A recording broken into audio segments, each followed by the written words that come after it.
Shalom, saudaraku. Angin topan tiba-tiba menimpa sebuah kapal yang sedang berlayar, sehingga kapal itu karam dan tenggelam. Semua penumpang dan awak kapal berusaha untuk menyelamatkan diri mereka.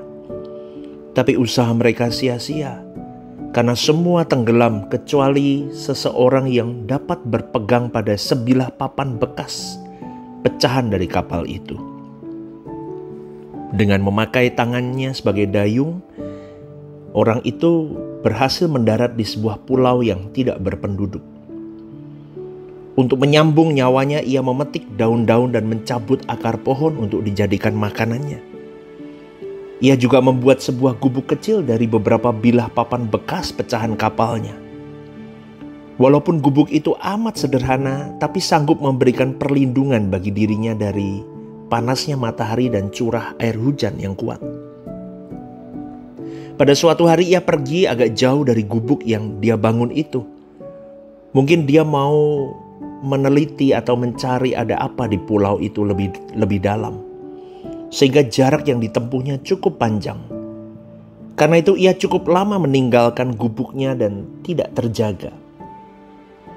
Alangkah kagetnya ketika dia kembali, ternyata gubuknya tinggal puing-puing saja, saudaraku. Semuanya terbakar habis. Tidak dapat dibendung kekecewaan hatinya. Dia pun menangis terseduh-seduh. Bahkan sepanjang malam ia tetap menangis menyesali hidupnya. Dia berkata, "Sial sekali hidupku." Berulang-ulang dia berkata, "Sungguh sial hari hidupku." Dan keesokan harinya ketika ia bangun dari tidurnya yang tidak lelap karena hatinya penuh dengan penyesalan yang mendalam, ia melihat ada sebuah kapal dari kejauhan yang sedang menuju ke pulau yang dia diami. Ternyata, saudaraku, menurut keterangan dari awak kapal itu, mereka melihat asap api yang mengepul ke udara. Tentu saja kepulan asap itu terjadi karena kebakaran gubuk orang itu. Nah, untunglah gubuk itu terbakar. Kalau tidak ada yang tahu dia ada di pulau itu. Jadi, saudaraku, malam hari ini pesan yang bisa diambil. Segala peristiwa ada di dalam pengetahuan Tuhan. Dalam peristiwa pahit sekalipun, Tuhan mampu menjadikannya manis.